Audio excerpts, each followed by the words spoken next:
Hi hello എല്ലാവർക്കും നമസ്കാരം. നമ്മളുടെ പുതിയൊരു വീഡിയോയിലേക്ക് എല്ലാവർക്കും സ്വാഗതം. അപ്പോൾ ഇന്ന് നമ്മൾ തയ്യാറാക്കാൻ പോകുന്നത് സേമിയ കൊണ്ട് ഒരു അടിപൊളി റെസിപ്പിയാണ്. ഇതൊരു സ്നാക്ക് ഓപ്ഷനായിട്ടോ അല്ലെങ്കിൽ ഈ പറഞ്ഞ ഡിന്നറായിട്ടോ അല്ലെങ്കിൽ ബ്രേക്ക്ഫാസ്റ്റ് ആയിട്ടോ ഒക്കെ സെർവ് ചെയ്യാൻ പറ്റുന്ന ഒരു അടിപൊളി റെസിപ്പി തന്നെയാണിത്. അപ്പം സേമിയ ഉപ്മാവൊക്കെ കഴിച്ച് മടുത്തവരാണെങ്കിൽ തീർച്ചയായിട്ടും ഇതൊന്ന് ട്രൈ ചെയ്ത് നോക്കണം. അപ്പോൾ പാത്രത്തിലേക്ക് ആദ്യമേ തന്നെ ഓയിൽ ചേർത്ത് കൊടുത്തിട്ടുണ്ട്. വെളിച്ചെണ്ണ വേണമെന്ന് നിർബന്ധമൊന്നുമില്ല, സാധാരണ ഓയിലായാലും മതി. ഇതിലേക്ക് ഞാൻ 1 ടീസ്പൂൺ വീതം പരിപ്പ്, 1 ടീസ്പൂൺ ഉഴുന്ന് പരിപ്പ്, 1 ടീസ്പൂൺ കടുക്, 1 ടീസ്പൂൺ ജീരകം എല്ലാം ഓരോ ടീസ്പൂൺ വീതം ചേർത്ത് കൊടുത്തിട്ടുണ്ട്. എന്നിട്ട് നമുക്കിതൊന്ന് മൂപ്പിച്ചെടുക്കാം. നമ്മളുടെ കടുകൊക്കെ പൊട്ടിയാൻ വേണം, എന്നാൽ നമ്മൾ ചേർത്തുള്ള സാധനങ്ങളൊന്നും കരിഞ്ഞു പോകാനും പാടില്ല. ആ ഒരു രീതിക്ക് തന്നെ നമ്മൾ നല്ലതുപോലെ ഒന്ന് വഴറ്റിയെടുക്കണം. നല്ലോണം ഒന്ന് മൂത്ത് കഴിഞ്ഞാൽ പിന്നെ ഞാൻ ഇവിടെ ഒരു അത്യാവശ്യം വലുപ്പമുള്ള ഒരു സവാളയാണ് ഈ ഒരു രീതിക്ക് അരിഞ്ഞെടുത്തിട്ടുണ്ട്. അത് ഇതിലേക്ക് ചേർത്ത് കൊടുക്കാം. ഒരു വലിയ ക്യാരറ്റിൻ്റെ പകുതിയും കൂടെ ഞാനിതിലേക്ക് അരിഞ്ഞ് വെച്ചിട്ടുണ്ട്. അപ്പോൾ നമുക്ക് ഇതൊന്ന് സവാള ഒന്ന് വഴണ്ട് കഴിഞ്ഞാൽ നമുക്ക് ആ ക്യാരറ്റിന് കൂടിയിലേക്കൊന്ന് ചേർത്ത് കൊടുക്കാം. എന്നിട്ട് സ്വല്പം ഉപ്പും കൂടെ ചേർത്തിട്ട് നമുക്കൊന്ന് വഴറ്റിയെടുക്കാം. സവാളയൊക്കെ ഒന്ന് വാടി വന്നിട്ടുണ്ട്. ഈ ഒരു സമയത്ത് നമുക്കിതിലേക്ക് 2 അത്യാവശ്യം വലിപ്പമുള്ള തക്കാളി ഇതിലേക്ക് ചേർത്ത് കൊടുക്കാം. എന്നിട്ട് മിക്സ് ചെയ്ത് തക്കാളിയും വെന്തുടയുന്ന രീതിക്ക് നമുക്കൊന്ന് വഴറ്റിയെടുക്കാം. ഒന്ന് അടച്ചു വെച്ചിട്ട് നമ്മളൊന്ന് കുക്ക് ചെയ്തെടുത്താൽ തന്നെ നമ്മളുടെ തക്കാളിയൊക്കെ ആവശ്യത്തിന് വെന്ത് വരും. ഇനി ഞാൻ ഇതിലേക്ക് കുറച്ച് ചോളം ചേർത്ത് കൊടുക്കുന്നുണ്ട്. ഇത് നിർബന്ധമൊന്നുമില്ല. നിങ്ങളുടെ കയ്യിൽ ക്യാപ്സിക്കം ഉണ്ടെങ്കിൽ അത് ചേർത്ത് കൊടുക്കാം, അല്ലെങ്കിൽ നിങ്ങളുടെ കയ്യിൽ പീസ് ഉണ്ടെങ്കിൽ അത് ചേർത്ത് കൊടുക്കാം. എന്തെങ്കിലും പച്ചക്കറികളൊക്കെ ചേർത്ത് കൊടുക്കാം. ക്യാബേജ് ഉണ്ടെങ്കിൽ അത് വേണമെങ്കിലും ചേർത്ത് കൊടുക്കാം, ഒരു കുഴപ്പമില്ല കേട്ടോ.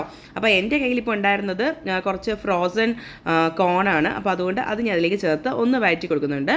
പച്ചമുളക് കയ്യിലുണ്ടെങ്കിൽ നമുക്കതും ഇതിലേക്ക് ആഡ് ചെയ്യാം. ഞാനിതിലേക്ക് പച്ചമുളക് ചേർത്ത് കൊടുക്കുന്നില്ല, ഞാനിൽ മുളക് പൊടി മാത്രമേ യൂസ് ചെയ്യുന്നുള്ളൂ. അപ്പോൾ ഇതൊന്ന് വഴണ്ട് വന്നു കഴിഞ്ഞാൽ പിന്നെ നമുക്കിത് കുറച്ച് പൊടികളൊക്കെ ചേർത്ത് കൊടുക്കാം. ഒരുപാട് പൊടികളൊന്നും ആവശ്യമില്ല. കുറച്ച് മഞ്ഞൾപ്പൊടിയും പിന്നെ കുറച്ച് മുളക് പൊടിയും മാത്രം മതി.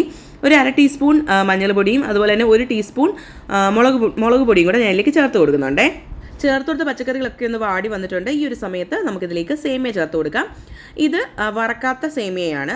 അപ്പം ഞാൻ ഇത് കുറച്ച് നേരം ഒന്ന് റോസ്റ്റ് ചെയ്തെടുക്കുന്നുണ്ട്. വറുത്തതോ വറക്കാത്തതോ എന്ത് വേണമെങ്കിലും നമുക്കതിൽ യൂസ് ചെയ്യാം. പക്ഷേ വറക്കാത്തതാണ് യൂസ് ചെയ്യുന്നതെങ്കിൽ കുറച്ച് നേരം ആ പച്ചക്കറികളുടെ കൂടെ ഇട്ട് ഇതൊന്ന് റോസ്റ്റ് ചെയ്തെടുക്കേണ്ടതാണ്. ഒരുപാട് നേരമൊന്നും വേണ്ട, ഒരു 2-3 മിനിറ്റ് മീഡിയം ടു ലോ ഫ്ലെയിമിലിട്ട് നമുക്കൊന്ന് റോസ്റ്റ് ചെയ്തെടുക്കാം. അതിനുശേഷമാണ് ഇതിലേക്ക് ഞാൻ പൊടികൾ ചേർത്ത് കൊടുക്കുന്നത്. നമ്മൾ നേരത്തെ പറഞ്ഞ പോലെ ഒരു 1/2 ടീസ്പൂൺ മഞ്ഞൾപ്പൊടിയും 1 ടീസ്പൂൺ മുളക് പൊടിയും ചേർത്ത് കൊടുക്കുന്നുണ്ട്. ഞാനിപ്പോൾ ഇവിടെ ഗരം മസാല ഒന്നും ചേർത്ത് കൊടുക്കുന്നില്ല. പിന്നെ നിങ്ങൾക്ക് വേണമെങ്കിൽ ഒരു 1/2 ടീസ്പൂൺ ഗരം മസാല കൂടെ ചേർത്ത് കൊടുക്കാം. അപ്പം വേറൊരു നല്ലൊരു ഫ്ലേവർ കിട്ടും. അപ്പം ഇവിടെ അത് ആ ടേസ്റ്റിനോട് വലിയ താല്പര്യം ഇല്ലാത്തത് കൊണ്ട് ഞാൻ ഗരം മസാല ചേർത്ത് കൊടുക്കുന്നില്ല. പകരം ഈ മഞ്ഞൾപ്പൊടിയും മുളക് പൊടിയും മാത്രമാണ് ചേർത്ത് കൊടുക്കുന്നത്. ഇനി നമുക്ക് ഇതിലേക്ക് ആവശ്യത്തിനുള്ള വെള്ളം ചേർത്ത് കൊടുക്കാം. സേമിയ ഒന്ന് മുങ്ങിക്കിടക്കത്തക്ക രീതിയിൽ മാത്രമേ നമ്മളിത് വെള്ളം ചേർത്ത് കൊടുത്തുള്ളൂ. ഒരുപാട് വെള്ളം ചേർത്ത് കൊടുക്കരുത്, കാരണം വെച്ചാൽ പെട്ടെന്ന് തന്നെ കുഴഞ്ഞു പോകും. അപ്പം നമ്മൾ ഇതിൻ്റെ പാകത്തിന് വെള്ളം ചേർത്ത് കൊടുത്തിട്ടുണ്ട്. ഇനി നന്നായിട്ടൊന്ന് മിക്സ് ആക്കാം. എന്നിട്ട് അടച്ച് വെച്ചിട്ട് നമ്മളൊന്ന് കുക്ക് ചെയ്തെടുക്കാം. കുക്ക് ചെയ്യുമ്പം ഒരു മീഡിയം ടു ലോ ഫ്ലെയിമിലിട്ടിട്ട് ഒരു 10 മിനിറ്റ് കുക്ക് ചെയ്തെടുക്കണം. അപ്പോൾ നല്ല പെർഫെക്റ്റ് ആയിട്ട് തന്നെ നമ്മളുടെ സേമിയൊക്കെ വെന്ത് കിട്ടുന്നതാണ്. ഇതൊരല്പം വേവ് കൂടിയ സേമിയാണ്. അപ്പോൾ ഞാൻ മീഡിയം ടു ലോ ഫ്ലെയിമിൽ 10 മിനിറ്റാണ് കുക്ക് ചെയ്യാനായിട്ട് വെച്ചിട്ടുള്ളത്. അപ്പോൾ നിങ്ങളുടെ സേമിയയുടെ വേവിനനുസരിച്ച് നിങ്ങളിത് കുക്ക് ചെയ്തെടുക്കുക. ഏകദേശം ഒരു പകുതി സമയം ആയിട്ടുണ്ട് നമ്മളിപ്പോൾ വേവിക്കാൻ തുടങ്ങിയിട്ട്. അപ്പോൾ ഇതേ നോക്കിയേ, വെള്ളമൊക്കെ ഒരു ഏകദേശമൊക്കെ വറ്റി വന്നിട്ടുണ്ട്. എന്നാലും കുറച്ച് വെള്ളം കൂടെ ഉണ്ട്.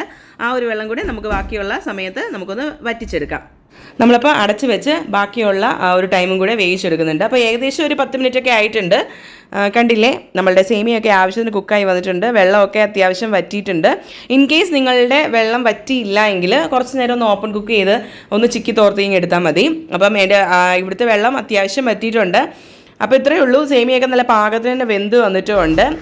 അതോടൊപ്പം തന്നെ നല്ല ടേസ്റ്റിയുമാണ്. ഒരു ഡിന്നറായിട്ടോ അല്ലെങ്കിൽ ബ്രേക്ക്ഫാസ്റ്റ് ആയിട്ടോ ഒക്കെ കഴിക്കാൻ പറ്റുന്ന ഒരു അടിപൊളി റെസിപ്പിയാണ്. കുട്ടികൾക്ക് ലഞ്ച് ബോക്സ് വരെ കൊടുത്തു വിടാൻ പറ്റുന്ന ഒരു സൂപ്പർ റെസിപ്പി ആട്ടോ. നല്ല ടേസ്റ്റി, പിള്ളേർക്കൊക്കെ ഒരുപാട് ഇഷ്ടപ്പെടും. അപ്പം ഒരു തവണയെങ്കിലും ഇങ്ങനെ ഒന്ന് ട്രൈ ചെയ്ത് നോക്കണം. ട്രൈ ചെയ്തിട്ട് ഫീഡ്ബാക്സ് ഒക്കെ അറിയിക്കുകയും വേണേ. അപ്പം ശരി, ഇത്രയേ ഉള്ളൂ ഇന്നത്തെ വീഡിയോ. നല്ലൊരു വീഡിയോ ആയിട്ട് നമുക്ക് വേറൊരു ദിവസം ഉടനെ കാണാം. അതുവരെയും ബൈ. എപ്പോഴും പറയുന്നത് പോലെ വീഡിയോ ഇഷ്ടപ്പെടുവാണെങ്കിൽ ലൈക്ക് ചെയ്യാനും ഷെയർ ചെയ്യാനും കമൻറ്റ് ചെയ്യാനും മറന്നേക്കരുതേ. അപ്പോൾ ശരി, ബൈ ബൈ.